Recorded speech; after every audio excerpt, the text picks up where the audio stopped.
C'est parti. Bonjour, je refais la même intro que tout à l'heure en mode Radio France. Mais tellement. Ok. Bonjour et bienvenue sur ce nouvel épisode d'un podcast trans. Je suis Charlie en compagnie de Jenna et Mike. Nous sommes actuellement en live depuis Lyon. C'est la première fois que nous enregistrons en direct ensemble dans le cadre de la quinzaine des fiertés organisée par le collectif Fierté en lutte qui organise la marche des fiertés de Lyon qui aura lieu ce samedi 8 juin. Nous nous retrouvons aujourd'hui pour un nouvel épisode de questions entre nous. C'était bien. C'est pas sur fabuleux. C'est difficile d'enchaîner. Je me sens inadéquate. C'est faux. Et bah du coup voilà, super. Cet épisode est à la fois en direct sur Radio Nimètre, qui est donc une radio associative, je crois, ou un collectif de radio, en tout cas, qui a cette petite chaîne, et enregistré par ailleurs pour être disponible sur toutes les plateformes par la suite. Voilà. Donc, si vous voulez trouver ce lien alors que vous nous écoutez actuellement, c'est que vous l'avez déjà. Exactement. Ouais. Et donc, on voudrait remercier Radio Nimètre, qui est un collectif qui a un nom fabuleux, déjà, qui gère la technique pour nous. Et puis, le centre LGBTI de Lyon et le CFL de nous avoir invités, accueillis, hébergés, même fourni le chat et la douche pour la nuit, pour certaines d'entre nous. C'est une belle expérience. Ouais, et on peut peut-être aussi avoir une petite pensée pour les personnes qui ne sont pas avec nous, du coup. Oui, petits anges partis trop tôt. Oh non. Personne n'est mort. Disclaimer. Alors, premièrement, je trouve qu'il y a quelqu'un qui nous manque particulièrement pour cet épisode-là, c'est Louis. Mm-hmm.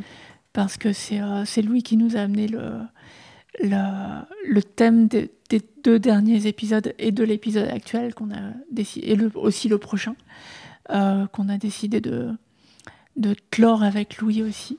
Donc sur le jeu des questions qu'on se pose et qu'on va poser au public qui est venu nombreux pour nous regarder aujourd'hui.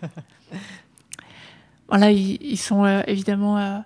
ils retiennent leur souffle, personne n'a osé applaudir pour nous interrompre. Ouais, et d'ailleurs, il va peut-être falloir rajouter des chaises parce que j'ai l'impression que tout le monde ne va pas tenir. Ouais. Comment sont les... Est-ce qu'il faut une description d'image pour le de personnes qu'on a le droit d'avoir dans ce bâtiment? Ah, c'est limité à 60 au rez-de-chaussée, hein, donc attention, on est un peu juste. Ok, est-ce que quelqu'un peut compter à la porte?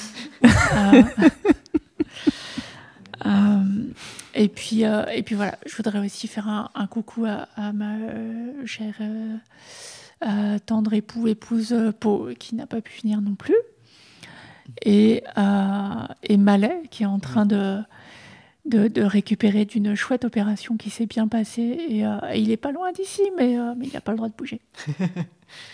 Mais on pense à lui très très fort. Oui. Très bien. Bon, ça y est, on a fait... c'est bon, la liste des gens à remercier, tout ça, c'est fait.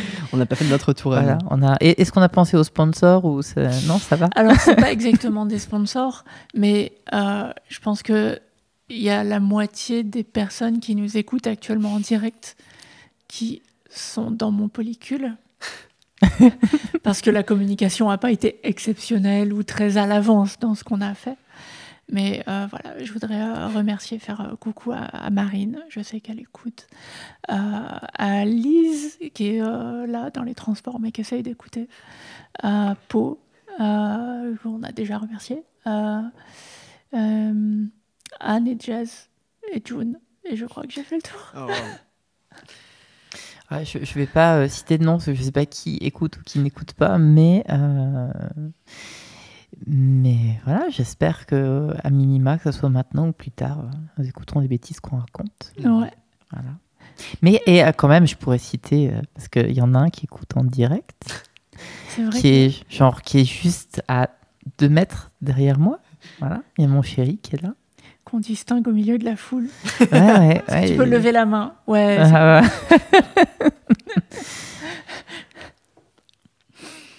Très bien. Donc du coup, nous disions, on ne veut pas faire la suite du questionnaire de Proust sans Louis. Ouais. Donc on le reprendra avec lui présent au prochain épisode. pour finir les 30 questions, puisqu'on a fait les 10 premières sur l'épisode 24, 5, Ouais, 24, je crois. 24, les 10 suivantes sur le 25. Là, on est dans le 26. Le live 26 et le 27e, du coup, ce sera les 10 dernières questions du questionnaire de Proust. Ouais. Pour aujourd'hui, on a façonné des questions avec nos petits cerveaux. Et c'est ces questions qu'on va se poser aujourd'hui et qu'on va poser au public aussi, parce qu'on a un micro qui peut se promener, autant qu'il serve à quelque chose. Et j'espère que les nombreuses personnes du public sauront imiter d'autres voix pour faire croire que... Potentiellement, l'ingé son va devoir participer à un moment donné. Il a l'air ravi. Il y avait 2 petites annonces qu'on s'était notées aussi. Il y en a une qui est que il y a un podcast très chouette qui s'appelle Meuf à Tub et qui vient d'annoncer qu'elles allaient terminer, qu'elles allaient fermer ce podcast.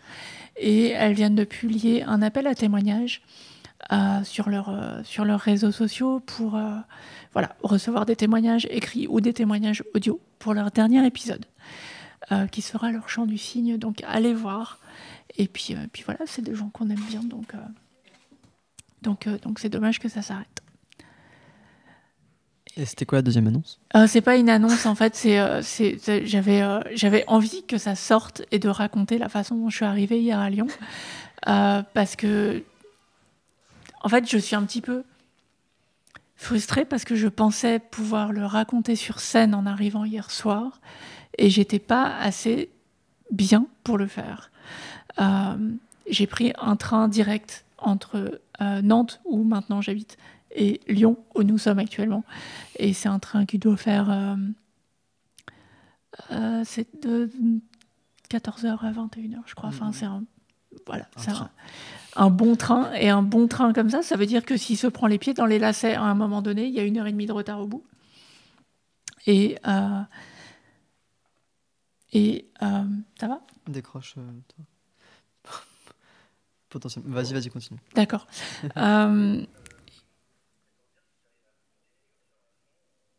Pardon, je suis perturbée par la technique. Je suis pas habituée à avoir un ingé son qui bouge. Non, mais les aléas du direct, c'est... Mais oui, c'est terrible. Ouais. On se concentre. J'étais en train de dire que j'étais pas assez bien hier, et manifestement. Le son a fait une poussée dans mon casque. Ça suit. Le train n'a eu qu'une demi-heure de retard au lieu de l'heure et demie de retard qu'on a failli choper au milieu. Et c'était suffisant pour dire « Ah, ça va être très compliqué d'arriver à Lyon et de monter sur scène comme c'était prévu. » Parce que j'avais un set de stand-up qui était prévu au Paradox Café hier soir. Et donc, en communiquant avec le café, ils ont accepté de retarder la fermeture et d'attendre que j'arrive pour que je monte sur scène avant de fermer. Et je me suis dit, c'était épique, quoi, parce que j'arrive à la gare. C'est une gare que je ne connais pas, qui est de nuit. Je me dis, je vais prendre un Uber parce que je ne peux pas prendre juste un bus, je vais me perdre. Je vais mettre une demi-heure pour y arriver. Je prends un Uber et la première voiture annule la course avant d'arriver à moi. Et le deuxième m'explique que c'est normal, en gros, que la personne avait annulé la course parce que toute la zone autour de la gare n'est pas une zone accessible aux voitures. Et que, en gros, il est venu me chercher à pied. C'est une expérience, je pense, qui ne serait jamais arrivée à Paris. Donc, merci Uber, merci Lyon. Donc, il est venu me chercher à pied pour m'amener à sa voiture, pour ensuite m'amener au café. Et donc, il a fallu que je marche jusqu'à la voiture. J'étais dans des endroits qui étaient à la fois sombres et manifestement, c'était à la fois la nuit noire et habité. Enfin, de gens qui, faute de mieux, habitaient là, quoi. J'étais pas bien avec ma petite robe courte. Bref. Et donc, il a fallu que j'attende de redescendre de ma crise d'angoisse pour commencer mon set sur scène. Et après ça, une fois que c'était sur ce que j'avais écrit, ça s'est beaucoup mieux passé. C'était chouette. Et c'était chouette. Il y avait Charlie dans le public aussi. Et puis plein d'autres gens. Et c'était une belle expérience. Et je suis assez fière d'avoir réussi à faire mon set quand même, malgré les aléas. Et voilà. Et je voulais finalement me vanter de ça. Et je peux rendre l'antenne. Salut. Mais pourquoi pas, après tout, hein, oui, tant qu'on n'a pas de... Puis on a l'habitude de raconter nos vies et en même temps en ouverture du podcast, donc c'est tout un peu normal. Et vous, comment ça va? Que je sois pas seule. Allez, moi ça va super bien. Enfin, en tout cas, je viens de passer une petite semaine absolument fabuleuse parce que j'ai retrouvé mon chéri. Comme on était sur une plage qui allait en gros de sa date d'anniversaire à la mienne. Donc on a réussi à s'organiser pour se faire un week-end et puis quelques jours où il était dans mon quotidien. Et c'était magique. Et j'ai mon cerveau a un peu de mal à accepter que ça se termine dans quelques heures. Mais jusque-là, tout va bien. Non, mais vraiment, c'était chouette. Et j'ai pu faire quelque chose que j'avais pas fait depuis longtemps, qui était d'aller crapahuter dans la nature et d'amener quelqu'un voir des plantes sauvages, donc de faire de la botanique avec quelqu'un. Et d'infodumper très lourdement quelqu'un sur tout ça. Et quelqu'un qui était complètement réceptif et qui redemandait. Donc, voilà. Ah ouais, il a bien joué le jeu. C'était assez magique. Et c'est vraiment des petits moments qui me laissent toujours penser que elle vaut plutôt le coup d'être vécue, là, cette vie des dernières années. Je trouve que ce serait complètement approprié de chanter Joyeux anniversaire maintenant pour Mike, parce que si je me souviens bien, c'est aujourd'hui. C'est malheureusement aujourd'hui. Joyeux anniversaire, joyeux anniversaire, joyeux anniversaire, Mike. Joyeux anniversaire. Ok, moi je n'ai pas chanté pour le coup. Mais du coup, Charlie, wink wink. Oui. Est-ce que tu penses que ce serait pas la transition idéale? Je pense que c'est une bonne transition. Pour faire aboutir le complot. Ouais, voilà. Je pense. Du coup, on rechante. On rechante. Avec un peu d'avance. Avec un peu d'avance. Ça apporte malheur, mais c'est pas grave. Joyeux anniversaire, Jenna. Joyeux anniversaire, Jenna. Joyeux anniversaire, Jenna. Joyeux anniversaire. Parce que Jenna, c'est dimanche, dans 4 jours. Et j'avais complètement oublié, en fait. C'est-à-dire qu'en faisant ça pour Mikeus, il n'y avait pas de pensée à la suite, quoi. Et alors, attends, parce que nous, en fait, on a poussé le complot un peu plus loin. Ouais. Ok. L'équipe a poussé le complot un peu plus loin. Ok. Tu nous fais le passe-plat, mon chéri? Il y a quelque chose dans le sac. What's in the bag? On va pouvoir faire de la SMR paquet cadeau. Oh là là, ASMR paquet cadeau. Mais qu'est-ce que... Description audio. C'est un poney. J'en rêvais depuis petite. Ça va être compliqué dans le TGV de retour. Par contre, visiblement, les contrebasses et les poneys, c'est compliqué. Alors, c'est une boîte de vinyle. Je pense que c'est une boîte de vinyle. Parce que non, c'est un hamster. L'entraînement. Ah oui, non, mais avec assez de volonté, les hamsters peuvent prendre n'importe quelle forme. Oh. C'est horrible. C'est magnifique. C'est trop beau. Alors, il s'agit d'un coffret de vinyle de la musique du jeu Stardew Valley. Et avec le nom de l'auteur, Concerned Ape. Et je suis un peu concerned aussi parce que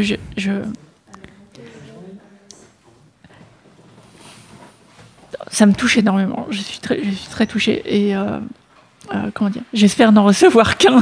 Parce que je crois que j'ai saoulé tout le monde avec la musique de Stardew Valley autour de moi. C'est très beau. Il est très très beau.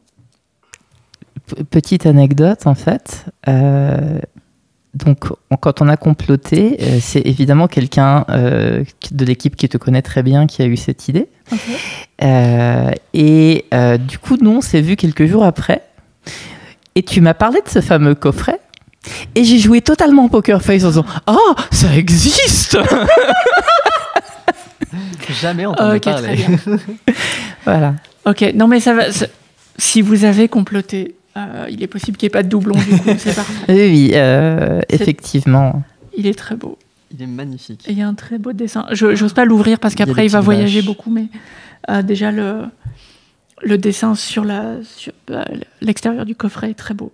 Et il y a tous les personnages qui sont dessinés de manière complètement adorable là. Sauf Pierre. Parce que fuck Pierre. Ah. Tout le monde est d'accord pour dire que c'est le capitaine. C'est un des deux capitaines. L'ingé son est d'accord pour dire fuck Pierre. Merci beaucoup. Il s'est passé un truc. Voilà, j'ai posé le vinyle derrière moi pour éviter les accidents. Il y a eu un concert de la musique de Stardew Valley au Bataclan au mois de mai. Et on y a vu Mieke et son amoureux, et Po et moi. Et c'était Miranda. C'était Miranda, oui. C'était mon amoureuse pour le coup. Autant pour moi. Le concert. J'avais trop d'amoureuses. On disait tout à l'heure, il n'y a jamais trop, mais finalement, on arrive à une sorte de saturation. Et je suis polysaturée comme un acier gras. Et ce concert était très chouette. Et dans le public de ce concert, il y a quelqu'un qui est venu me voir et que j'ai reconnu immédiatement. C'est une meuf avec qui j'étais en relation il y a 23 à 24 ans. Ah, c'est elle. Ouais. Oui, j'en ai parlé sur scène aussi hier.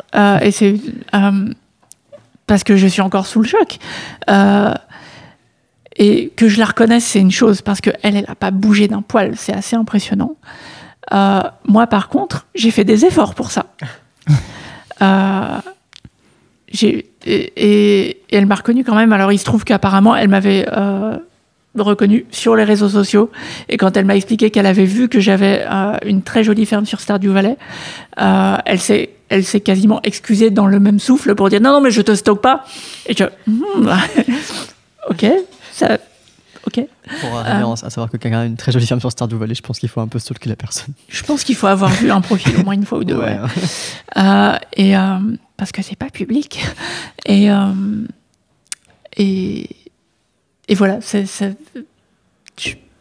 je sais plus ce que je voulais dire avec ça, mais c'est beaucoup d'anecdotes autour de Stardew Valley, qui est un petit peu la vie, qui est un petit peu un morceau énorme de la vie de Po et moi, parce qu'on a passé presque 450 heures dans ce jeu, toutes les deux. Et on ne joue que côte à côte. Donc c'est vraiment... on est, voilà, avec l'ordi sur les genoux à jouer à ce jeu. Et tu me manques, Po. Voilà. Oh. C'est le public qui fait oh. Et ça fait 10 minutes que les deux meufs du podcast trustent la parole et il a même pas pris la parole, notre camarade Charlie. C'est effroyable. Alors, et toi, comment est-ce que tu es arrivé à Lyon hier ? Moi, je suis arrivé à Lyon il y a 5 ans. C'était une terrible erreur. Non, je rigole, ça va. Moi, ma seule actu de la semaine, c'est que du coup, je fais partie du CFL qui organise la marche des fiertés, entre autres, et aussi cette quinzaine, que je me suis éloigné du centre, de l'épicentre de l'organisation cette année, donc que je suis beaucoup moins fatigué et affecté que les années précédentes, mais que là, on est à 5 jours, 3 jours du truc, et du coup, de facto, le stress de mes camarades m'affectent profondément et que même en ne voulant pas être dans l'épicentre de l'organisation, je finis par m'y retrouver un petit peu et tout ça. Mais voilà, j'ai hâte que ce soit passé. Je sais que ça se passe toujours bien. Ça fait plusieurs années du coup qu'on fait ça et que ça se passe toujours très bien. Mais du coup, j'ai hâte de ma bière fraîche dans l'herbe du parc après la marche. C'est ma vision d'utopie actuellement. Voilà, et sinon, j'ai pas d'actu particulière. Si vous êtes sur Lyon et que vous êtes en train d'écouter ce podcast, sachez que demain soir, je suis en conférence à Lyon 1 à 18h. Puis à 20h30, j'anime le film Nimona, ici même au centre LGBTI+. Ça fait tellement envie. C'est tellement bien, Nimona. C'est vraiment bien. J'ai réclamé le film. Ah bah ouais, tu m'étonnes. J'ai été voir la bibliothèque du centre LGBTI, je dis bonjour, vous voulez passer Nimona? Non, vous pouvez passer Nimona s'il vous plaît, j'anime. Et ils ont dit d'accord. Voilà. J'ai très envie de me faire un costume de Nimona. Ouais. C'est chouette. Oui. Donc voilà, les actus. Et samedi au service d'ordre de la marche de fierté. Si vous êtes à Lyon et que vous écoutez ce podcast, il reste des places. N'hésitez pas. On cherche des bénévoles, tout ça, toujours. Hein, voilà. Vous pouvez signer. Ça n'engage que vous. Ça peut bien se passer. Voilà, j'ai hâte de la fin de semaine. En tout cas, ça va être bien. Et que tout le monde puisse ne plus se sentir stressé par littéralement tout, par les personnes qui ne prennent aucune responsabilité, quelle qu'elle soit, dans le milieu associatif et qui se permettent de donner des leçons sur les réseaux sociaux, par la préfecture et les mairies qui changent les plans au dernier moment, par les associations qui s'inquiètent à la dernière seconde de savoir comment va se passer telle chose ou telle chose et qui nous disent que quand même on aurait pu communiquer plus en amont alors que quand on aura communiqué l'information, elles n'écoutaient juste pas. Donc voilà. Hypothétiquement, tout ça, bien sûr. Situation jamais vécue. Ah bon. Personne ne voudrait pas que qui que ce soit se sente visé. Voilà, donc trop hâte que ce soit terminé. Tiens, d'ailleurs, il y a une autre Pride cette semaine, enfin ce week-end, c'est celle de Nancy. Okay. Qui est en même temps, et du coup j'y serai s'il y a des gens qui veulent me croiser dans la foule. Voilà. Mais il y a celle de Nantes qui est le 8 aussi. Ah, okay. Ah bah ouais. Et que je rate. Ah. Je ne serai pas rentrée. Est-ce que c'est pas l'heure de poser les questions? Carrément. Et après cette grande introduction. Voilà. Et ben justement, la première question, c'était quand votre première marche des fiertés? Et c'était laquelle? Quel impact ça a eu sur vous? Tout ça. Allez. Moi, c'était à Lyon. Ouais. Ma première marche de fierté, mais avant que je vienne vivre à Lyon. C'était à Lyon quand je vivais encore à Clermont-Ferrand. C'était en juin 2017. Donc 2017, j'étais en 2e année de licence à Clermont. J'avais fait mon coming out lesbien à l'époque, hein, qui se rappelle. J'avais fait mon coming out à peu près un an avant. Et du coup, à Clermont, il y avait des petits rassemblements des fiertés, tout ça, mais le milieu associatif clermontois n'était pas hyper vivace là-dessus. Et donc, on a décidé à 4 lesbiennes de prendre ma voiture et de partir vers la grande ville et d'aller faire la Pride lyonnaise qui avait tout d'une technoparade plus. Et du coup, on s'est mis à l'arrière d'un gros camion qui faisait boum boum. On a dansé et sauté sur les quais pendant 3 heures. On s'est baigné à moitié à poil dans une fontaine. Et après, on est rentré à Clermont. Et j'en ai pas masse de souvenirs. J'ai quelques photos parce que je prends toujours beaucoup de photos de tout. Et du coup, je peux dire, d'après les photos, que j'ai quand même globalement passé un bon moment. Et pour moi, c'était la première fois que je voyais autant de personnes queer. Ouais. Parce que je répète chaque épisode, mais genre je viens de la campagne, il n'y avait pas de Pride à Guéret avant, maintenant il y en a une et c'est vraiment super. À Clermont, du coup, les milieux queer, c'était pas terrible en tout cas à l'époque. Je connaissais donc 2 lesbiennes qui étaient ma copine et sa meilleure amie. Bon voilà, le champ était relativement restreint, donc d'arriver dans une foule immense, arc-en-ciel, pailleté, tout ça, tout ce que tu veux, c'était assez chouette comme expérience. Et toi, Mika? Alors, moi, c'était en 2018, pour le coup. C'était donc la Pride de Nancy. Donc, c'était ma première Pride. Et c'est aussi en revenant de cette Pride-là que j'ai fini de poser la décision que, j'allais transitionner, en fait. C'est-à-dire que c'était... pour reposer le contexte, en fait, donc tout le printemps 2018 a été une période de questionnement actif, sachant que globalement je savais qui j'étais depuis le début des années 2000, mais dire le déni, tout le monde connaît ce genre de bail. Et donc en fait la fin d'année 2017, tout début d'année 2018 ont été horribles parce que j'allais vraiment pas bien. Et en printemps, je me suis décidée à essayer de résoudre un peu démêler la pelote de nœuds que j'avais dans la tête. Et donc je suis allée à cette Pride, et à cette Pride moi j'avais déjà quand même fait quelques coming out parce que c'était clair, quoi. Je veux dire, mon identité était quand même assez claire dans ma tête. C'était plutôt quand est-ce que je vais poser clairement les choses vis-à-vis de ma compagne de l'époque, parce que c'était ça qui était un peu en attente. Et donc, je retrouve à la Pride ma petite sœur qui venait d'apprendre quelques jours auparavant que mon identité, c'était pas vraiment celle qu'elle avait connue, qui était visiblement en grosse lutte avec ça, mais qui avait dit, non, je t'accompagne à la Pride, quoi. Donc, c'était super chouette de sa part. Et puis par un couple d'amis qui étaient des amis très proches, qui étaient venus avec leurs enfants, donc c'était plutôt cool. On a fait une Pride très sympa, très festive, et j'ai vraiment chopé l'énergie ce jour-là en 2-3 heures en voyant des gens qui étaient là en me disant putain, mais qu'est-ce que t'attends en fait.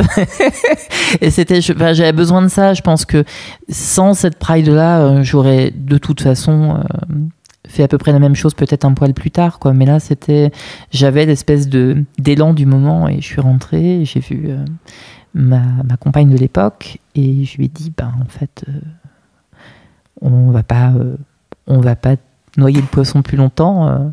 Oui, je vais transitionner, c'est clair, et puis voilà, que tu m'accompagnes ou que tu m'accompagnes pas, ce sera la même, quoi. Je vais transitionner. Bon, donc elle avait vraiment eu un impact fort, cette Pride-là. J'avais marché, je crois que c'était en 2013, vaguement à côté de la Pride à Bilbao, tu sais, mais en mode je suis là par hasard, en mode je suis une alliée distante.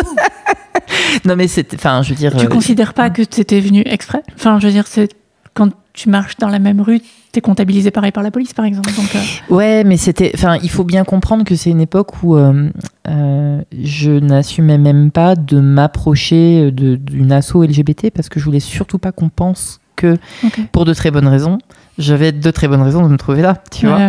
Et voilà, je veux dire, les personnes qui me connaissent aujourd'hui s'imaginent pas forcément que je viens de loin, de hyper loin là-dessus. À une époque où je serais pas allée je sais pas moi, le centre LGBT de Metz, par exemple, qui existait déjà quand j'y vivais avant 2011, j'y aurais pas mis les pieds, même en mode tiens, je viens chercher des brochures pour renseigner mes élèves. Ouais, non, il y a du chemin parcouru. C'est vachement surprenant, en fait, que tu décrives une Pride aussi tardive, finalement, et aussi proche de ton coming out. Et là, pour contexte, la première Pride dont je me souviens, et c'est aussi grâce aux photos que j'arrive à dater ça doit être 2001 ou 2002. Mais parce que moi, j'avais un coming out bi qui datait d'avant ça. Donc, je me sentais déjà légitime à y aller. Et du coup, j'ai du mal à imaginer, tu vois, avoir finalement une vie hétéro jusqu'à une explosion en mode popcorn trans. Tu le décris tellement bien. En fait, c'est vraiment... moi, clairement, l'année 2018, j'ai commencé à mettre un énorme coup de pied dans une façade qui avait au moins 20 ans et qui n'était pas moi du tout, mais pas du tout. Et c'est aussi pour ça qu'il y a des personnes dans mon entourage de l'époque qui, aujourd'hui... ont un peu de mal à me cerner, mais parce qu'elles ont vraiment connu une version de moi qui était à des milliers de kilomètres de qui je suis. Et parce que c'était important de maintenir, enfin tu vois, par exemple une Pride, j'y serais pas allée parce que après c'était mais si on me demande ce que je suis allée faire là-bas, est-ce que les gens vont pas se poser des questions par rapport à des choses que j'essaye de cacher depuis des années. Et c'était une vraie terreur, hein. Par contre, le jour où j'ai dit basta, ça a été immédiat et c'était très radical. C'est vraiment c'était une Pride radicale. C'est ça, voilà. Mais j'ai rien fait en douceur de ce côté-là. C'était vraiment le jour où j'ai dit oui, effectivement, je vais transitionner. Dès que j'étais pas au taf, parce qu'à l'époque j'ai pas encore été out au taf pendant la première année, 2-3 petites choses que je voulais régler avant. Mais à l'extérieur, c'était hors de question et je me foutais pas mal du passing. Et je m'étais dit, de toute façon, à partir du moment où tu assumes ton identité, tu l'assumes partout où tu peux l'assumer. Je suis en train d'essayer de convoquer des souvenirs de ma première Pride et j'ai 2 séries de photos qui me viennent en tête, et il y en a une qui était un mec avec des très très grandes ailes de papillon, donc en plein été, mais j'ai aussi des photos où je suis emmitouflée avec un manteau et une écharpe. Et ça me dit qu'avant ma première Pride, j'ai fait une marche du 1er décembre. Et donc j'ai dû faire genre 1er décembre 2001, puis ensuite la Pride en 2002. Et je me souviens aussi que je ne me sentais pas légitime d'aller à une Pride, même en tant que personne bi, out bi, avant d'avoir un partenaire masculin. Et donc mes 2 premières marches, je les ai faites parce que j'étais avec mon copain. Et qu'on était allés à 2 à cet endroit-là, et c'était quelqu'un de plus âgé que moi et qui avait très peur des signes, de montrer des signes d'affection en public. Et je suppose parce que, de trauma légitime d'être queer dans ces années-là, où que ce soit d'ailleurs. Mais là, c'était à Paris. Et moi, j'avais pas du tout ces freins-là, parce que j'en avais aucun de ces traumas-là. Et du coup, je lui prenais spontanément la main dans la rue, et lui, il l'enlevait discrètement, tu vois. Et pouvoir expérimenter ça, ces signes avec lui dans la rue pendant la marche, ça, c'était un joli souvenir. Est-ce que c'est une question sur laquelle on fait intervenir le public, puisque ça m'a l'air d'être une question assez simple, entre guillemets, de se rappeler de quelle était sa première Pride, parce qu'on a des questions après qui sont un peu plus alambiquées, un peu plus tordues. Donc, est-ce qu'il y a une personne dans notre public, dans notre foule en délire aujourd'hui, qui souhaiterait nous parler de sa première Pride? Notre ingé son est prêt à donner le micro. Oui. Je suis pas habituée au micro. Tu fais ça très bien. Ça va? Ouais. Du coup, je réfléchissais pendant que vous parliez. Et en fait, je fais aussi partie du collectif Fierté en lutte. Et avant de participer un peu à l'organisation de la marche, j'en avais fait une seule de Marche des Fiertés. Et c'était quelques années avant. C'était, il me semble, en 2017 ou en 2018. Et c'était un peu au même titre de je sais pas trop ce que je fous là, je suis arrivée un peu là par hasard, il y avait des amis, je me voyais pas du tout LGBT, vraiment à ce moment-là c'était vraiment juste coucou, je suis une alliée. et sur le moment, je me souviens que c'était vraiment juste dans l'idée utopique de de toute façon on est tous pareils et c'est important. Après, moi, c'était à Lille, la première marche que j'ai faite, du coup. Je me souviens qu'il y avait des chars où il y avait des gens qui dansaient à moitié à poil. Normal. Et qu'il y avait des couleurs de partout. Exactement. Et qu'il y avait des couleurs de partout. Et après, vraiment, ce qui a été plus impactant pour moi, c'était ensuite les marches sur Lyon. Où là, pour le coup, c'était... ça bougeait beaucoup ensuite pour moi parce que je m'incluais aussi dans les personnes concernées et j'avais beaucoup plus de choses à revendiquer pour moi-même et pour les personnes que j'aime. Voilà. Merci. Avec Merci plaisir. Mais tu soulignes un truc intéressant, qu'il y a une distinction entre la première marche et la marche qui a le plus d'impact. Et si vous avez moi, je vais voir si je peux répondre à ça. Pour moi, il y a eu... j'ai fait une marche à Lyon, mais j'ai pas beaucoup de souvenirs de ça. Et c'était à l'époque où j'habitais à Grenoble. Par contre, il y a eu une marche à Grenoble que j'ai co-organisée et qui était la première marche de la ville. Et c'était de mémoire 2006 ou 2007. Et voilà,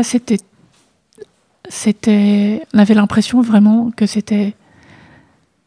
qu'on faisait un travail super important parce que ça n'existait pas à cet endroit-là et que les gens s'y attendaient pas et que qu'il y a un truc quasi... on avait volontairement en plus fait une marche qui se terminait à la Bastille, donc pour faire une prise de la Bastille et c'était... Ça monte. Ça monte, oui. Sympa les talons. Mais ça voulait dire qu'elle était à la fois très urbaine et aussi plus ancrée dans la nature autour. Et voilà, c'était un joli symbole. Et il n'y avait pas grand monde. Non, mais c'est fun. Ouais. Non, moi, la plus significative, c'est celle que j'ai faite à Amsterdam. Mm-hmm. Je m'étais retrouvé par hasard dedans parce que j'étais avec ma famille. On était partis pour faire 5 jours à Amsterdam pendant l'été. Et donc moi, j'étais à 6 mois, un peu moins de 6 mois, j'ai 4 mois sous testo, du coup, comme c'est en juin. Non, c'était en juillet, donc à 5. Et donc, je me retrouve à Amsterdam avec mes parents, mon frère, ma sœur. Et on visite la ville les 2 premiers jours. Et j'étais sur Tinder. Et du coup, sur Tinder, il y a plusieurs personnes qui étaient en mode « Hey, je cherche des gens pour aller à la Pride. » Et j'étais en mode « Mais c'est quand ?» Et ils me disent « Bah, c'est demain. » Et j'étais en mode « Attends, quoi ?» Ok. Et donc, j'ai quitté ma famille le lendemain pour moi aller à la Pride d'Amsterdam parce qu'eux allaient faire du tourisme ailleurs. Et j'ai essayé de convaincre mes parents et notamment ma mère qui me parlait quasiment plus à l'époque de venir avec moi. Mais donc, elles ont été visiter Rotterdam pendant ce temps, au final. Et donc, moi, je me suis retrouvée dans la Pride d'Amsterdam avec un date Tinder, du coup, qui était trop gentil. Et on était copains. Enfin, c'était pas du tout un date, juste on était content d'avoir quelqu'un avec qui aller marcher. Et du coup, cette Pride m'a révolutionné parce qu'avant celle-là, je n'avais fait du coup que celle de Lyon qui était très techno, parade, boum boum, machin. J'en avais fait une autre à Lyon qui s'était très mal passée puisque l'ancienne organisation lyonnaise avait lâché la police sur des queers antifascistes. Enfin bref, c'était Ah oui, je me souviens. C'est un fondement de la marche des fiertés lyonnaises, cette histoire, mais c'est pour une autre fois. Et donc du coup, je me retrouve là-bas et la marche d'Amsterdam, moi j'ai fait celle qui est sur la terre parce qu'il y en a une qui est sur les bateaux, mais elle était une semaine après du coup. Et donc là, elle était sur celle qui était terrestre. Et c'était mené par un groupe de femmes trans qui avaient le cortège de tête et qui hurlaient des slogans, qui chantaient des trucs hyper révolutionnaires tout le long de la marche en anglais pour que ce soit hyper inclusif et parce qu'il y avait beaucoup de touristes qui participaient. Donc c'était trop chouette. Il n'y avait pas un seul char en vue sur cette marche-là. Oui. Il y avait que des... Les rues sont trop étroites à Amsterdam. Mais les rues sont beaucoup piétonnes surtout, mais parce qu'on passait par des très très grands axes. Et je me rappelle que toute la ville était aux couleurs LGBTIQ+, et c'était pas juste un drapeau arc-en-ciel accroché sur la mairie.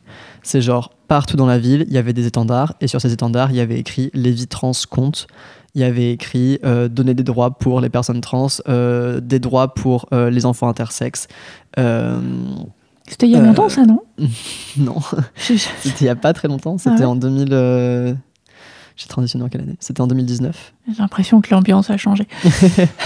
Mais enfin voilà, et du coup, tout était incroyable entre la radicalité du cortège dans lequel je marchais, le fait qu'il y avait aucun véhicule, que c'était pas une fête en fait. Enfin, c'était festif parce qu'on était tous hyper contents d'être là. Ça finissait à la fin dans un parc et il y avait une chorale d'hommes gays qui venaient chanter sur scène et c'était trop mignon. Il y avait que des trucs trop chouettes comme ça. Et quand du coup à Lyon, on a essayé de monter un collectif pour faire une nouvelle Pride parce que donc l'ancien l'assaut qui était avant a sauté. Une des prides qui m'a motivé à créer la Pride de Lyon telle que je l'imaginais dans ma tête, c'était vraiment celle d'Amsterdam où j'étais en mode en fait ça peut fonctionner sans char, ça peut fonctionner de manière horizontale où on est tous au même niveau, il n'y a pas besoin de faire la teuf, où on peut être festif et en colère, où ça peut être que des gens qui gueulent dans des mégaphones et bien se passer et avoir des milliers de personnes quoi, parce que c'est pas une petite Pride Amsterdam. Alors, si on est sur les... Enfin, je pense que ce que j'ai évoqué avant était très significatif. Il y en a une autre qui est très significative, qui remonte à 2 ans, parce que c'est là que j'ai un peu craqué sur la personne qui est assise 2 mètres derrière moi. Voilà, ça, je peux en parler, ça va hein où en fait on a fait une Pride parce qu'à l'époque on militait pour la même association et où il était clair que depuis quelques mois on se rapprochait amicalement et que dans les dernières semaines ça commençait à s'intensifier un peu et en fait clairement sur cette Pride là on s'est embrassé un peu alors qu'on devait faire la sécurité du char, puis et puis encore un peu, et puis encore un peu, puis en fait on a fait la sécurité de rien du tout. Dans le char, voilà. Bravo. En fait concrètement, on a fait la sécu du char pendant la moitié du trajet et on s'est roulé des pelles pendant l'autre moitié du trajet. Et c'était. Il rigole bien, ouais. Alors c'était d'autant plus drôle que on était au CA de cette association, donc on était avec nos camarades du CA et avec des gens de l'association qui nous connaissaient. Et à un moment, ils se sont dit, oula, qu'est-ce qui se passe ? Ils n'avaient rien vu venir et tout d'un coup, bon, voilà. Donc c'était très très significatif parce que c'était vraiment le début d'une relation assez magique. Voilà. Et voilà, comme quoi hein, les histoires d'amour dans les prides, ça existe. Voilà, moi j'ai aussi, c'était pas une pride, mais j'ai participé à l'organisation d'un certain nombre des manifs, des contre-manifs de la Manif pour tous autour du mariage en 2013. Et j'ai une relation qui a commencé là, avec une meuf qui s'occupait de la sécurité et qui avait des très belles chaussures à talons rouges avec des étoiles noires. Et voilà, j'étais là genre en tant qu'allié en train de prendre des photos, bien sûr. Et donc j'avais pris des photos et ça a été l'occasion après de lui parler et de s'embrasser à la manif suivante. Ouais. Et voilà. Waouh, que de belles histoires. Oui. Bon, on a décidé d'être positif aujourd'hui. Oui, et puis alors, moi je tiens à rappeler que dans les formats questionnaires de Proust, on essaie de répondre brièvement aux questions. Ouais. Là, pour celle-ci, on a dit, vous savez quoi, on va prendre la prochaine demi-heure. Ouais, et on va la prendre en otage et elle va servir à répondre à une question. C'est ça, et puis on s'est dit volontairement on va pas prendre beaucoup de questions, voilà. Parce qu'on... Et au pire si on n'arrive pas à répondre à toutes, c'est pas grave parce qu'on n'est pas sur le même question que d'habitude. Donc, ouais. D'ailleurs, notre question suivante, si tu devais imaginer ton lieu de vie idéal, ce serait quoi ?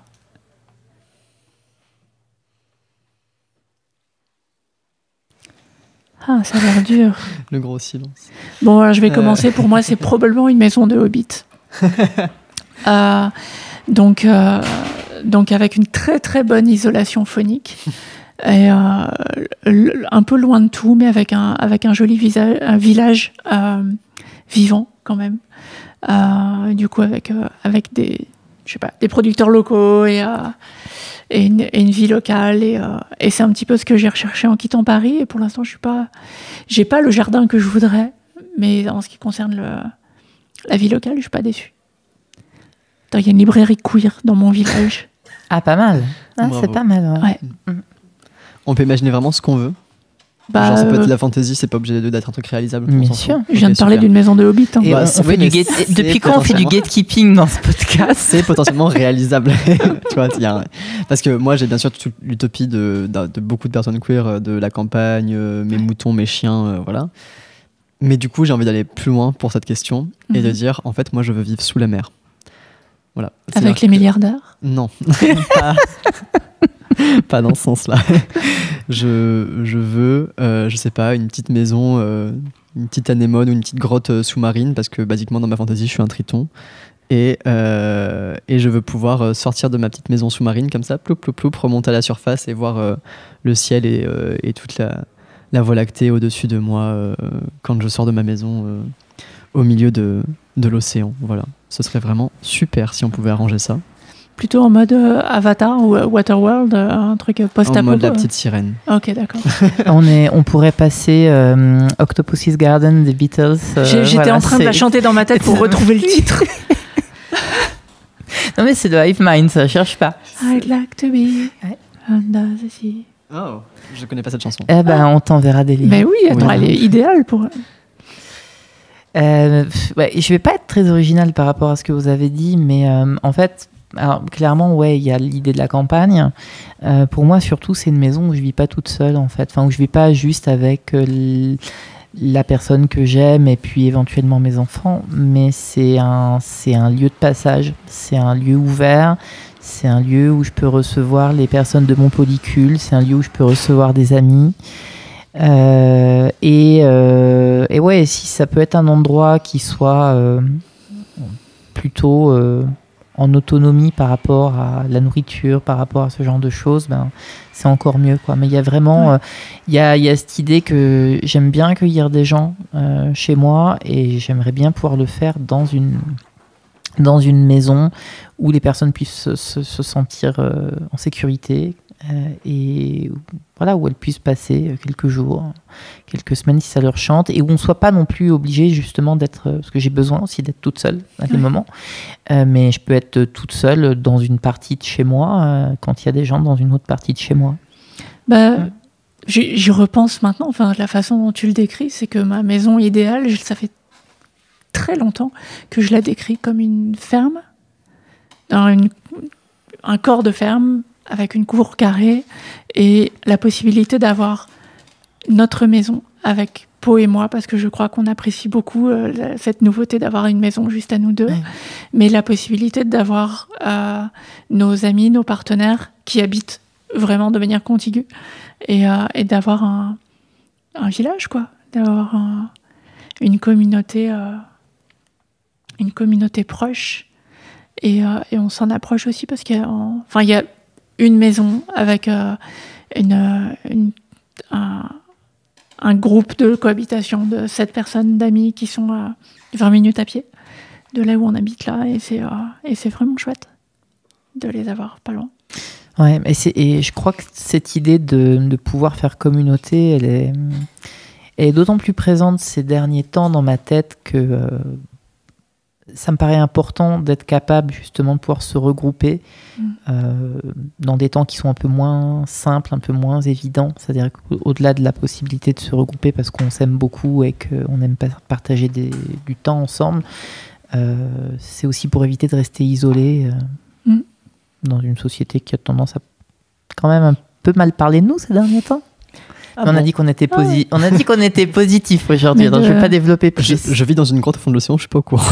Ah bah oui, c'est vrai. Mais des gens qui sont là pour faire le service d'ordre, c'est bien.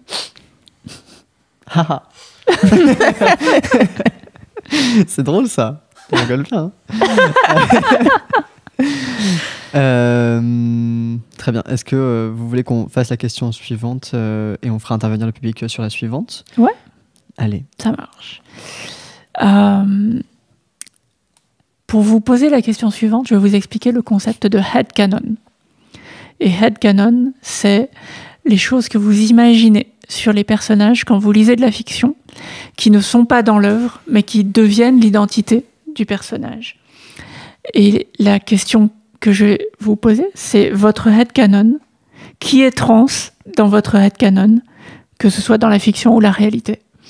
Est-ce qu'il y a des personnages qui ne sont pas explicitement trans, ou des personnes qui ne sont pas explicitement trans, et que vous avez perçu, ou imaginé, ou décrété que ces personnes étaient trans quand vous les avez connues ?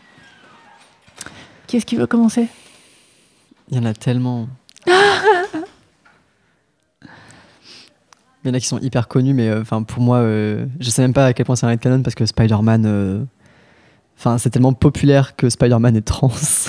C'est un headcanon dans le sens où c'est pas explicite. Ouais, c'est pas explicite, mais il y a tellement de signes qui pointent vers le fait que c'est vrai. Et j'ai très envie que ce soit vrai, donc c'est vrai. C'est suffisant. Aragorn aussi. Ah, intéressant. Pourquoi Aragorn ? Parce que j'ai envie. Ah bon, d'accord. Non, ça aussi, c'est suffisant. Pas de gatekeeping. C'est un vrai argument très, très valable, ça. Et tu sais que pour moi, c'est compliqué de répondre à une question comme ça, en vrai. Parce que c'est pas le... J'ai du mal d'apposer... de faire cette réflexion sur l'identité d'un personnage. Je vais pas reparler de Jadzia Dax parce que... on l'a déjà fait dans le podcast et que pour le coup, c'est presque canon que le personnage est trans, puisque en passant d'une vie à une autre, d'un autre à une autre, qui sont pas du même sexe et pas du même genre, de fait, le symbionte, il l'est, quoi. C'est marrant parce que moi, les personnages qui me viennent le plus vite en tête, c'est les personnages de Stardew Valley. Ok, mais oui. Et où, effectivement, tout au début, quand j'avais joué, je m'étais dit, tiens, dans toutes les histoires avec les personnages que tu peux date, c'est dommage qu'il n'y ait pas une histoire explicitement trans. Et puis, en fait, après, pourquoi faudrait-elle qu'elle soit explicite? Et on a déjà eu d'ailleurs des conversations, toi et moi, sur Abigail, par exemple. Ouais. Mais pour moi, le personnage qui est un œuf trans, ça reste quand même Sébastien. C'est vraiment... Oui. Et il y a un moment où j'ai quand même cherché, je n'ai pas trouvé sur l'immense base de données de mode, si quelqu'un n'avait pas refait la storyline de Sébastien en mode storyline de transition, tu vois. C'est-à-dire, il manquerait vraiment pas grand-chose. Et je sais pas si c'est une nouveauté dans la mise à jour 1.6 qui est sortie il y a quelques semaines, ou si c'était déjà le cas dès le début du jeu. Mais j'ai eu une cutscene avec Sébastien il y a quelques jours où il est en train de décrire qu'il espère tout plaquer et partir avec sa moto. Et c'est exactement les scénarios de Normal Lost Phone. Je considère qu'un jeu vidéo d'il y a 10 ans, on peut commencer à le spoiler. Désolée, Charlie. Je sais jamais jouer. Je joue pas aux jeux vidéo. Ah bon, bah ça va alors. Mais donc, je me demande à quel point c'est innocent d'avoir rajouté un truc comme ça. Qu'il ait envie de changer de vie et de partir avec sa moto. Et que ce soit décrit comme ça. Ouais. Mais surtout que c'est... Enfin, je suis désolée, on va être dans les clichés. Et, enfin non, en fait, je m'excuse pas. Parce que, très bien. Sébastien, son job, c'est d'être programmeur. Oui. Donc voilà, ça part déjà pas bien. Enfin, plutôt, ça part déjà très bien dans l'hypothèse il est hyper focus de l'œuf de meuf trans. Tout le temps. C'est ça. Ouais. Qui a un petit côté un peu goth, tout ça, mais il l'assume pas complètement. Il envoie tellement des vibes de la meuf trans au placard qu'on a tous connu. Le truc qui lui fait le plus plaisir à lui offrir, c'est une pierre précieuse. Oh. Oui. Et pas n'importe quelle pierre précieuse, c'est celle qui est en forme de larme. Et il y a quand même un... Voilà. Waouh. Ouais, non, mais on attend la mise à jour 1.7. Concerned Ape, si tu nous écoutes, s'il te plaît. Certainement, on attend le coming out de Concerned Ape aussi. Mais on ne connaît rien de cette personne, finalement. Enfin, je ne connais rien de cette personne. Bah, cette personne a fait un excellent jeu, voilà. Déjà. On peut dire ça. Oui. Et cette personne prend tellement soin de l'univers du jeu. Je sais pas si on en a discuté. Concerned Ape a dit que si il refuserait de donner les droits d'adaptation de Stardew Valley en série ou en dessin animé, sauf si c'était le studio Ghibli qui demandait. Oh. Et là, tu te dis, tu sens même pas que c'est juste de l'ego, non, en fait, c'est trop précieux pour qu'on en fasse n'importe quoi. Et je suis d'accord, moi je prends un film Ghibli sur Stardew Valley quand vous voulez. Moi, il faut que je réponde. Oui. Et j'ai l'impression de passer mon temps à ça déjà. C'est une personne qui commence à faire il y a de moins en moins de controverses sur l'idée de considérer Kurt Cobain comme une meuf trans. Ah oui, j'ai vu passer ça. Et c'est marrant parce qu'au moment où j'ai commencé à écrire sur le sujet, j'avais l'impression de découvrir des sources moi-même. Et maintenant, je lis de plus en plus des gens qui en sont convaincus et qui ont cherché les sources pour moi. Donc, j'ai raté une exclue, mais en même temps, je suis confortée sur ma piste. Et un jour, je ferai un morceau d'épisode sur le sujet. Parce que j'ai vraiment envie de décortiquer... de pouvoir le faire proprement, c'est-à-dire avec des extraits de chansons, à décrire des photos, etc. Et puis,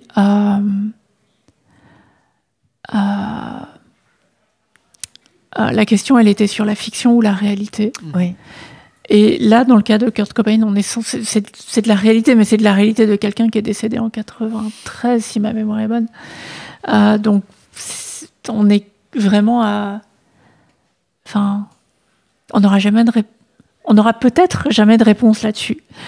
Et en même temps, il y a un enfant et une veuve qui ont peut-être des infos là-dessus, qui sait. Et j'aimerais bien. Bref. Je suis pas sûr que ça se fasse d'aller vers l'enfant de quelqu'un de décédé, d'être en mode bonjour. Est-ce que tu penses que ton parent était trans ? Peut-être. C'est l'instant gênant du podcast. Non, je sais pas, peut-être réussir à établir une forme de discussion avant. Ah ouais. Je pense. Mais en même temps, qui sait. Enfin, ça peut être très bien pris comme ça peut être très mal pris, et ça, c'est très. C'est la grande inconnue sur ces questions-là, quoi. C'est quelqu'un qui l'a très bien connu et qui a vécu avec. Et je parle de sa veuve et pas. Et pas de son enfant qui était très très petite, quoi, quand il est décédé. Mais elle avait peut-être des infos, quoi. Enfin, tu vois, un peu plus sur ses envies, sa façon de vivre, etc. Et moi, ça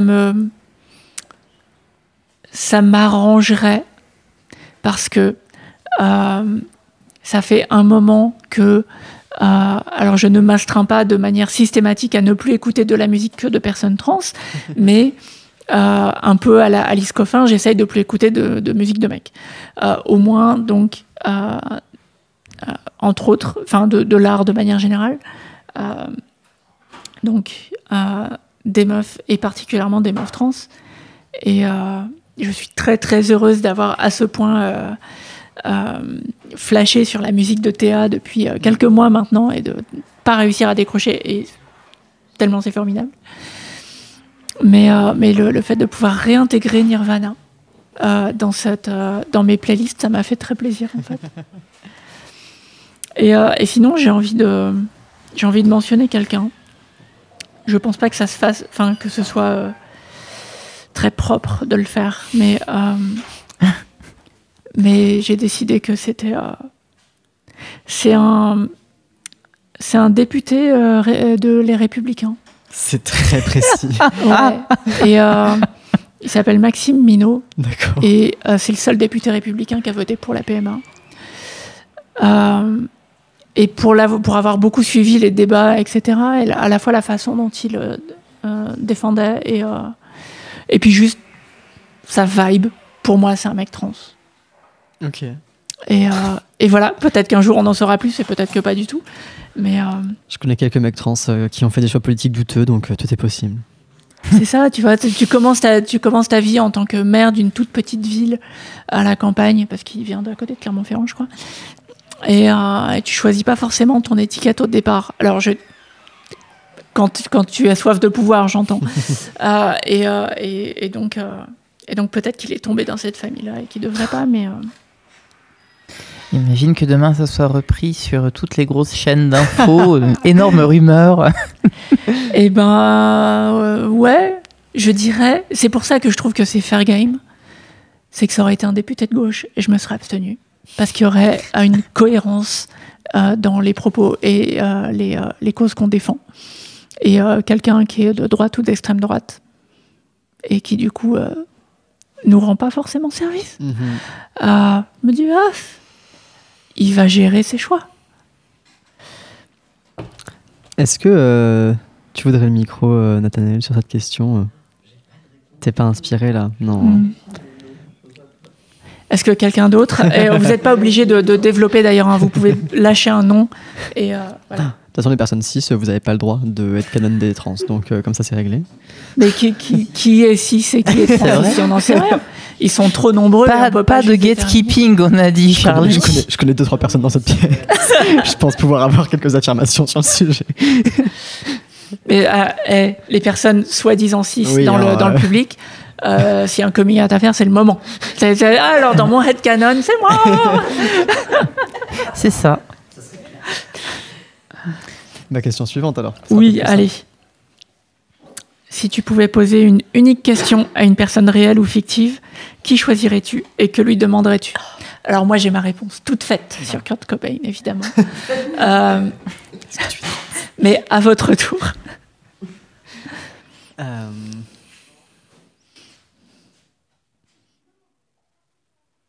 J'adore le silence absolu dans le casque quand on arrête de parler, c'est si agréable. Ah oui. Ça rend difficile. En fait, t'as pas envie d'être la personne qui interrompt le silence à ce moment-là. Je suis désolé, je l'ai fait parce que je sais qu'il y a des gens qui écoutent en direct, ça serait très bizarre d'avoir juste un goût. Genre rien, mais pour nous dans les casques, c'est très agréable. J'ai envie de donner une réponse intelligente, du coup c'est pour ça que je vais prendre 2 minutes pour réfléchir. Qui est-ce qui a une réponse pas intelligente ou plus spontanée? J'ai une réponse qui est y a une personne que j'ai jamais eu l'occasion de voir vivante sur scène, qui est David Bowie, dont je suis terriblement fan, et où j'ai vraiment raté le concert où j'aurais pu aller, qui était une tournée qu'il a fait, je crois en 2004-2005, une bêtise comme ça. Okay. J'aurais pu y aller, et j'ai voulu faire la personne raisonnable et me dire non, tu t'endettes pas pour aller voir Bowie. Et j'aurais dû, parce que c'était vraiment la dernière occasion que j'avais. Et il y a toujours eu beaucoup de personnes pour dire que il avait joué un peu avec les frontières du genre parce que c'était du marketing, quoi, parce que c'était de l'image. Et moi, j'ai du mal à croire à ça. J'ai pas le sentiment que tu le fasses aussi longtemps, que tu cultives vraiment un rapport toujours très, très fluide avec le genre comme ça sur une grosse partie de carrière. J'aurais bien aimé pouvoir lui poser la question justement de ce qu'il y avait, comment il considérait justement avec peut-être le vocabulaire qu'on a, avec ce qu'on connaît, ce qu'on peut utiliser aujourd'hui dans les années 2020, est-ce qu'il emploierait un de ces termes-là pour lui ou pas, ou peut-être de manière générale, c'est quoi ça, serait quoi sa vraie vision sur le genre, et pas un truc justement, une réponse pour l'aspect pour la carrière, un peu pour la presse, voilà, une réponse très sincère là-dessus. Ouais. Parce que j'ai vraiment quand même l'impression que même au début des années 2000, où sur scène, il présente toujours un peu comme un dandy, mais quand même plutôt masque et tout. Mais dans certains textes qu'il a pu écrire de ses chansons, et aussi dans certaines collaborations qu'il a pu faire, j'ai quand même le sentiment que il y a rien de très très très binaire là-dedans. Moi, j'ai l'impression ma perception, c'est que il s'est cherché sur la question du genre plutôt dans le début de sa carrière, et que ça s'est solidifié de plus en plus masque au fur et à mesure de la vie. Et que pour moi, c'est ça qui a... Ça a répondu pour moi, en fait. Et avec tristesse, je vois la même trajectoire pour Brian Molko. Oui, oui. Et vraiment, j'avais ce crush sur cette très belle meuf trans quand j'étais petite. Et maintenant, il est très, très masque. Ouais. Et on dirait qu'il se cherche plus. Et peut-être que si, peut-être que ça fait partie de la recherche. Par définition, on imagine que se chercher veut dire s'éloigner mais peut-être que c'est le résultat de sa recherche. Mais pareil pour Bowie, quoi. Alors, pour un exemple très personnel, je confirme que se chercher, c'est aussi s'éloigner énormément. Hein. Il me semblait bien. Je ramènerai pas des photos de moi d'il y a 10 ans, mais... Notre expérience, c'est ça, quoi. Ouais. Est-ce que tu as eu le temps de réfléchir ? Mais j'arrive pas. J'arrive pas parce que même... j'ai déjà rencontré des personnes que j'admire énormément et pour lesquelles je pensais avoir des questions à poser. Enfin, typiquement des personnes comme Karine Espinera... dont le sujet de recherche est vraiment proche du mien et a priori on a quand même des trucs à discuter, quoi. Ouais. Et où quand je me retrouve en face d'elle, je suis en mode il est à quelle heure ton train déjà? Voilà, donc vraiment le vide et le néant intersidéral derrière mes yeux à ce moment-là. Et tu veux encore 2 minutes pour réfléchir? Non, mais je sais pas, je pense que juste j'irai vers quelqu'un que je trouve extrêmement sexy, un personnage de fiction a priori, et je serai en mode hey, on sort ensemble? C'est une bonne question ou pas? C'est une excellente question. C'est une très bonne question. Très bien. Bon, on va faire ça. Alors qui? Aragorn. Bah oui, pourquoi on pose la question? Ça va. J'ai revu le premier Seigneur des Anneaux il y a quelques jours avec une amoureuse, et ça m'a rappelé que 15 ans avant ma transition, on me surnommait déjà Galadriel. Ça m'a fait très plaisir.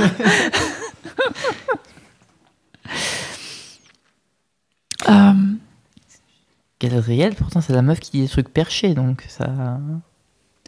Ouais. C'est une reine elfe. Ouais. Oui, non mais et c'est la meuf qui dit des trucs perchés, quoi. Ouais, quand tu dis des trucs perchés. Bon, elle dit quand même beaucoup de trucs perchés. Je sais pas, non. Ouais, elle est en contact avec la nature. Elle a une gueule de meuf blanche avec des pierres, quoi. C'est ça, exactement. Elle pourrait être naturopathe, tu vois. Oui, complètement. Mais ça, c'est tous les elfes. C'est un peu le cas, oui. Plus ou moins.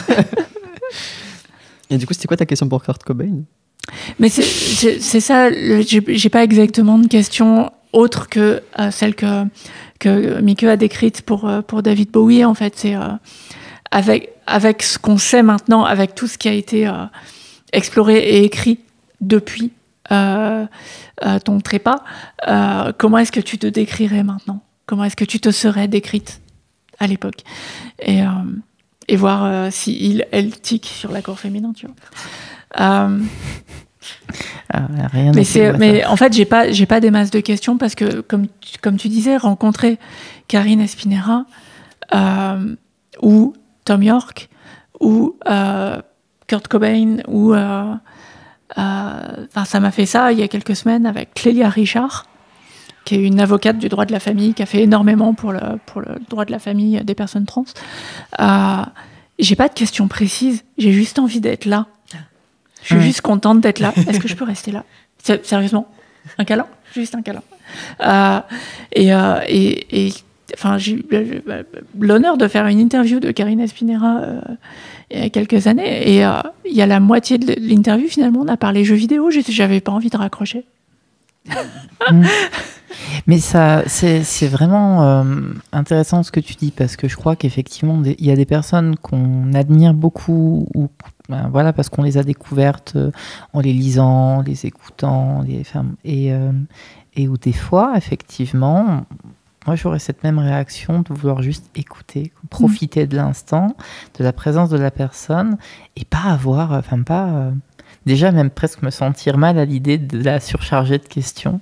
Donc, juste profiter de ça, ouais. Ouais. C'est en mode Wayne's World, quoi. On n'est pas digne. Déjà, est-ce que je peux exister dans la même pièce, s'il te plaît, tu vois. C'est le moment où on passe le micro, et c'est le moment aussi où je vous annonce qu'il nous reste un petit quart d'heure de temps d'enregistrement pour cette émission. C'est passé très vite. Est-ce que l'une d'entre vous a une réponse sur...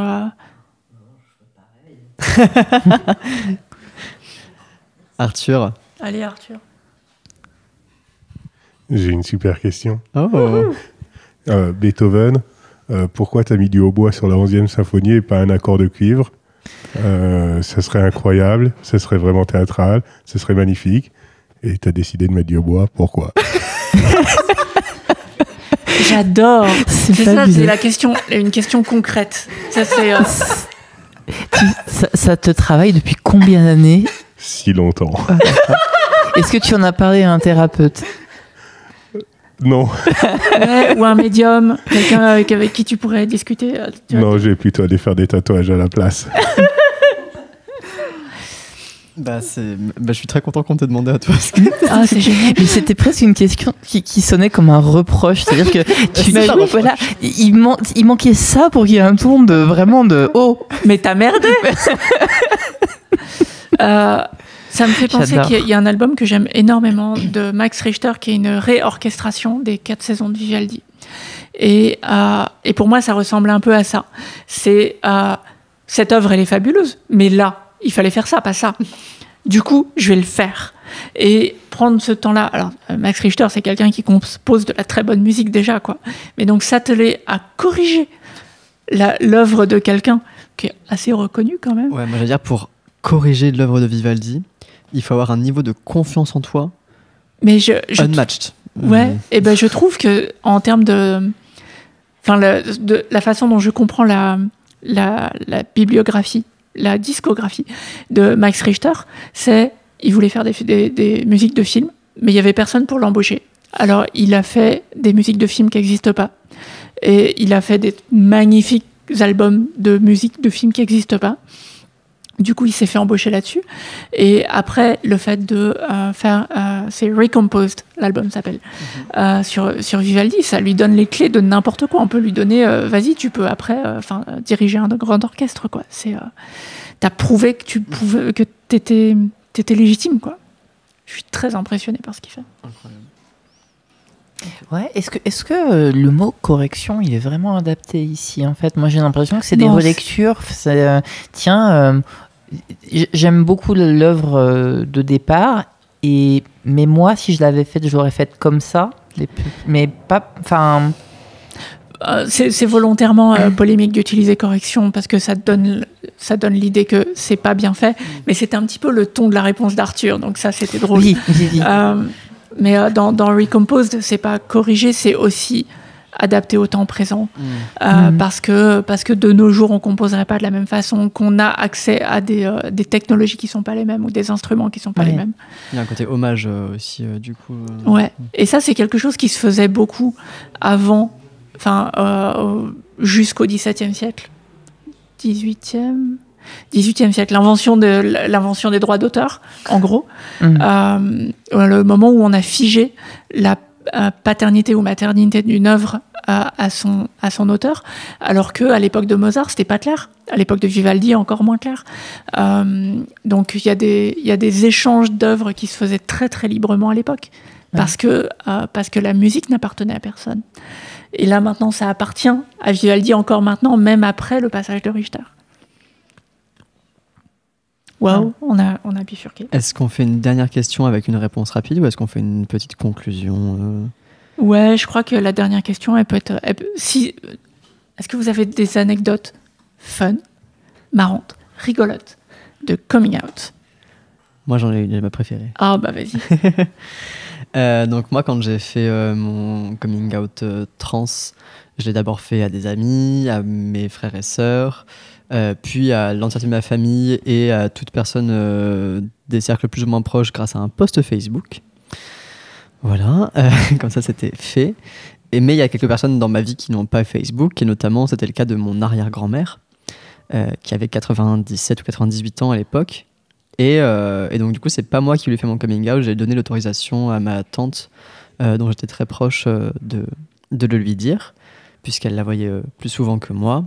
Et donc quand ma tante lui a fait mon coming out, mon arrière-grand-mère a dit « Ah, mais c'est comme dans Plus belle la vie !» Puisque Mémé Edwige, j'étais une fan invétérée de Plus belle la vie, n'a jamais manqué un épisode de sa vie. Sa télé était allumée en continu chez elle parce que sinon elle trouvait plus comment allumer, mettre la bonne chaîne et tout ça. Elle avait un casque dans lequel elle pouvait entendre la télé, peu importe où elle se trouvait dans la maison. Trop bien. Et donc elle regardait tous les épisodes, et il se trouve que dans des saisons assez récentes, il y a effectivement un personnage d'un jeune garçon trans qui est accompagné par Jonas Ben Hamed, qui est un acteur trans. Et donc elle a dit ça. Au Noël d'après, elle m'a filé un billet de vin en douce dans un couloir en me disant « Tiens, c'est pour t'aider dans ton parcours ». Et j'avais même un mec un mois après qui coûtait 3500 € et j'étais en mode franchement merci. Et la dernière pierre de cet édifice, ça a été que j'ai rencontré Jonas Ben Hamed, et que du coup je lui ai demandé de prendre une photo avec lui pour la faire passer à mon arrière-grand-mère du coup avant qu'elle ne décède. Et donc mon arrière-grand-mère a vu une photo de moi avec Jonas Ben Hamed, et j'étais très content de cette information parce que toutes les personnes qui disent oui mais attention à tes grands-parents et tout, ça va être compliqué, ça va être dur et tout ça, la preuve que non, si vous leur faites regarder Plus belle la vie. Ah mais j'aurais dû faire ça avec ma mère. Bon. Un big up à Plus belle la vie alors du coup. Exactement. Je sais pas, tu veux y aller, Jenna? Vas-y. Alors, je crois pas que je l'ai déjà raconté dans le podcast, mais donc dans les différents coming out que j'ai pu faire, il y a mon coming out pro qui s'est fait... Tu veux dire que t'as révélé que t'étais pro? C'est ça, voilà. Pro quoi, hein? Pro quoi, Mika? Non, on va pas se fâcher tout de suite. Donc, il y avait finalement, il fallait que je fasse, je voulais faire mon coming out à mes collègues avant de le faire à mes élèves. Et ça s'était passé, j'avais 2-3 collègues qui étaient assez proches, avec qui j'en avais parlé assez tôt. Et en fait, comme j'avais prévu, on était en toute fin d'année scolaire et j'avais pas prévu de faire, de démarrer l'année suivante au féminin. Je voulais me laisser quelques mois, mais je voulais que mes collègues le sachent en fait, et qu'ils sachent que au cours de l'année, oui, ils allaient voir quand même un petit peu de changement, puis qu'à un moment, j'allais officialiser des choses avec les élèves. Et je savais pas trop, enfin moi je m'imaginais pas envoyer un mail ou faire un discours, je savais pas trop comment c'était. Et alors c'est assez magique parce que c'est une collègue qui, sans le vouloir du tout, m'a tendu une perche monumentale pour que je fasse mon coming out. On était en salle des profs, c'était avant l'espèce de cérémonie de fin d'année, où tu dis au revoir aux collègues qui s'en vont, puis après tu as le barbecue de fin d'année, enfin voilà, le truc pour les gens qui sont profs, ça leur parlera très certainement, c'est le truc le plus plan-plan. Chaque année tu fais semblant d'être triste parce qu'il y a des gens qui quittent l'équipe. Voilà, non mais c'est hyper hypocrite et j'ai vraiment beaucoup de mal avec ça, mais bon, c'est comme ça.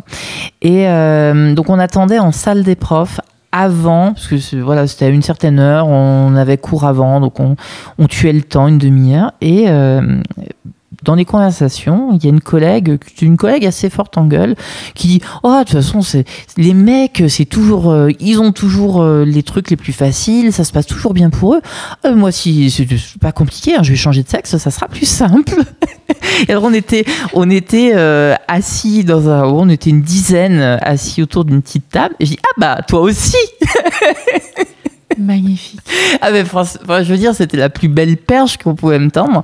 Et donc passer l'instant de rigolade des gens, je non mais moi c'est vrai en fait. Et c'était. C'est vrai que ça aurait été dommage de la laisser là par terre, celle-là. C'est ça. Et je me suis dit, de toute façon, après, t'as un repas, t'as une 60aine de personnes qui sont, enfin, je veux dire, ils se racontent tous les cancans de tout le temps, et de tout le monde. Donc, de toute façon, ben voilà, ça va se diffuser. Moi, c'est plus dans mes mains, je m'en fous. J'ai lâché la bombe. Bon, j'avais eu 2-3 questions, quoi, à ce moment-là, autour de ce petit quart d'heure là en salle des profs, mais après j'ai bien vu quoi. Et après pendant le repas il y a des gens qui étaient là, ça avait l'air de jaser et c'était très bien quoi. Et du coup bon ça m'évitait complètement de devoir faire une espèce de communication très officielle et tant mieux. L'anecdote qui me vient en tête, c'est en fait j'ai fait un certain nombre de coming out successifs. J'ai fait un coming out bi qui s'est très bien passé, et puis un coming out poly qui a été pas simple pour tout le monde, et puis après ça j'ai fait un coming out trans. Et le coming out trans, c'est la famille autour de mon père, donc mon frère et ma sœur, à qui je l'ai appris en même temps. Et ce que je retiens de cette réponse, un peu amusée, ah mais tu nous auras vraiment tout fait. Et c'est vrai. Check.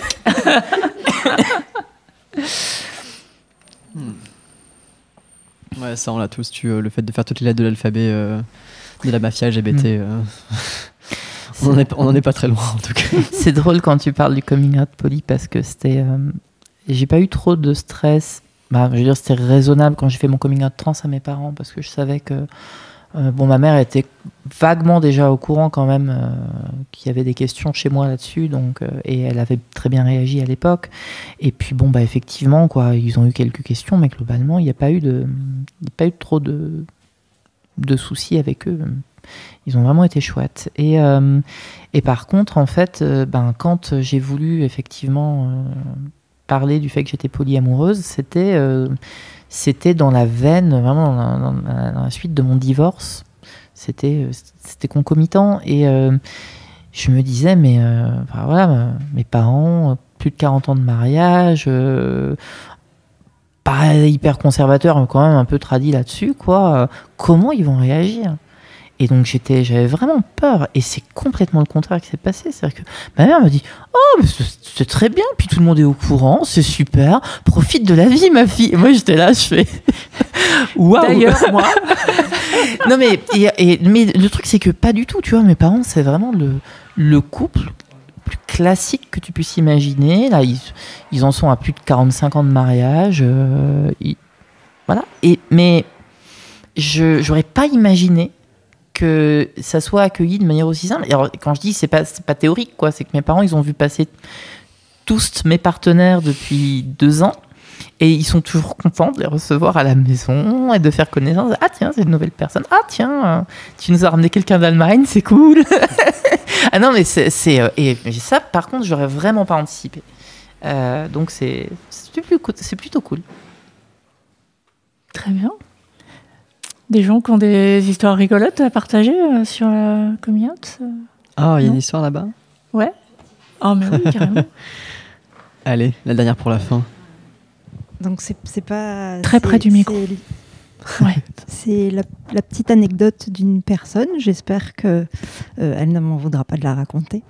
Donc on fait partie avec plusieurs autres bénévoles d'un groupe qui accueille des parents et proches de personnes trans et non-binaires pour un temps de parole une fois par trimestre. Et donc il y a un papa qui nous raconte que son fils a du mal à faire son coming out auprès des personnes de sa famille et que pour la première personne de sa famille à qui il raconte ça, c'est sa grand-mère qui a Alzheimer. Et du coup, il fait ses essais plusieurs fois. Fabuleux. Superbe. Il faut que ça serve. C'est parfait. Voilà. On a trouvé une utilité. Les auditeuristes, si vous voulez vous essayer au coming out, vous avez un très bon conseil désormais. Attends, j'étais vraiment à deux doigts de t'interrompre en disant ah, c'est pas ton truc et tout. Non, puis finalement c'est très bien. Oh, waouh. Bah bravo. Merci beaucoup. Et bravo à nous. Oui, Encore un épisode formidable. rondement mené. Ouais. Oui, On devrait se voir plus souvent. c'est vrai. Et We have to stop meeting like this. Est-ce qu'on peut annoncer ou pas ce qui se passe en octobre ou pas encore? On nous a dit d'attendre la communication D'accord. officielle pour faire une communication officielle, mais je suis assez d'avis de dire que, en tout cas, dire que le 13 octobre, on va faire un autre enregistrement public et cette fois-ci à Paris. Ouais. Pour les gens pour qui ils ont besoin de réserver des trucs et tout, même au sein de l'équipe, pourquoi pas. Et puis les détails, soit ça se fait dans le cadre qui nous invite, soit on le fera nous-mêmes. Oui, parce que dans tous les C'est cas, il y a ça. l'Existence Inter, donc on sera tous à Paris. Exactement. Oui, ça va être le week-end. Donc le lendemain de l'Existence Inter, on fera un épisode spécial en live aussi d'un podcast trans. Et ouais, et du coup, on a un nouvel épisode à monter. Mhm. Hein, Diana? Oui. Mais maintenant que mon déménagement est fait, je vais pouvoir commencer à m'y mettre. Courage à toi. Tu as monté des meubles, maintenant tu peux monter des épisodes. Oui. Et je pense que je vais les monter en mode express comme je fais des fois. Juste, j'écoute pour vérifier qu'il n'y a pas une grosse erreur et on publie tel quel. Ça fonctionne. Et donc, il y aura encore un dernier épisode du petit questionnaire de Proust à tourner et à sortir un peu plus tard. Cette fois-ci, Mais vous avec aurez Louis. plein d'un podcast trans à vous mettre sous la dent dans les semaines à venir, puisque nous avons maintenant 3 épisodes enregistrés. Oui. Donc, on va pouvoir vous nourrir pendant un petit moment. Ouais. J'ai à peu près autant d'épisodes en retard d'un podcast trans que d'épisodes en retard de nos voix trans. Sympa. Parfait. Eh bien, on vous laisse. Merci beaucoup. Merci encore à vous d'être venus au CFL et au Centre LGBTI de Lyon, à Radio Nimètre, de nous avoir fourni la technique, parce que c'est l'épisode qu'on a enregistré avec la meilleure qualité. Enfin, peut-être qu'on va attendre de l'entendre avant de créer En tout cas, Victoire, comme mais- ça, la qualité elle est vraiment super. Ouais. Au moment de l'enregistrement, en tout cas, c'est trop classe. Puis merci à Arthur, notre ingé son. Ouais, je n'ai pas grand-chose à rajouter. Moi, Ah c'est bon peut-être merci à nous, en fait, parce que... Vous avez des actus, des trucs comme ça? Parce que là, je viens d'y penser. Non. Ok, le 16 juin, je serai à Bordeaux pour une journée spéciale transparentalité avec l'association Ancre. Et je co-anime 2 ateliers avec le collectif Queer en défense de la maternité des Lilas. Donc, que des causes nobles. Et voilà. Ouais, j'ai une actu en septembre, mais je vais peut-être attendre que ça soit complètement officiel pour l'annoncer, mais ça va être plutôt sympa. Ouais. Je suis invitée à une table ronde et ça me plaît bien d'être invitée à cette table ronde. Et il y a du chouette monde qui va y être. Donc, pour le moment, je suis encore dans la phase syndrome de l'imposteur. Qu'est-ce que je fais là? Bon sang, ces personnes sont 1000 fois plus. Est-ce que c'est à la suite du texte que tu as coécrit pour la Fondation Jean Jaurès? Je ne l'ai pas coécrit, je l'ai relu et j'ai fait quelques suggestions. J'insiste bien là-dessus. La personne qui l'a écrite vraiment a fait un boulot gigantesque et c'est il y a eu des contributions d'autres personnes pour relire, amender, compléter et c'était intégré, mais c'est vraiment la rédactrice de ce texte qui a fait les 98% du travail. Ça faut être très très clair là-dessus et c'est un travail tellement bien fait et tellement important là dans les mois qui nous ont précédés et qui viennent de montrer à quel point on a cette offensive réac et transphobe qui ne sort pas de nulle part, qui est vraiment animée par des personnes qui ont des idées très très claires, très cadrées, très très planifiées derrière la tête. Il faut vraiment faut le lire ce texte de la Fondation Jean Jaurès. Je voulais t'amener à en parler et voilà. Du coup je l'ai fait, mais non, cette table ronde elle n'est pas directement en lien avec ça, mais je communiquerai quand la com officielle sera dessus. Comme je disais là, c'est pour le moment je suis surtout je me sens un peu petite par rapport aux personnes qui vont être là. Mais c'est chouette d'y être et c'est chouette que la personne qui l'organise ait pensé à moi. Et sinon, non, c'est vraiment... là, le truc, c'est de survivre à cette fin d'année scolaire et d'arriver aux vacances et de profiter des personnes que j'aime pendant les 2 mois de vacances. Vraiment, c'est un peu ça mon actu des prochains temps. En espérant, effectivement, peut-être dans les mois qui suivront, gratter un peu de stand-up, faire des choses, essayer de vivre des trucs sympas. Moi, je fais un triathlon fin juin. Bravo. Ça vous intéresse? Mais oui, carrément. Voilà. Et j'ai été le sujet d'un documentaire qui est en cours de fin de filmage là, pour la chaîne L'Équipe. Donc sur la pratique sportive des personnes trans, on doit encore tourner quelques petits trucs ensemble et il devrait sortir à la fin de l'été. Super. Donc je suis très excité parce que le tournage se passe super bien et c'est un sujet qui est important pour moi. Donc je vous en dirai plus quand ça sortira. Super. Bravo. Merci beaucoup. Merci tout le monde. Au revoir. Merci tout le monde. Des applaudissements dans la salle. Wow. C'est ça, le tonnerre d'applaudissements. Heureusement que les micros limitent un peu ça. Oui, c'est le tonnerre d'applaudissements. C'est comme la petite pluie d'été sur la tôle. C'est ça, exactement. Eh bien, bonne journée. Nous écouterons en diffusé. C'est ça. Différé. Et longue vie et prospérité.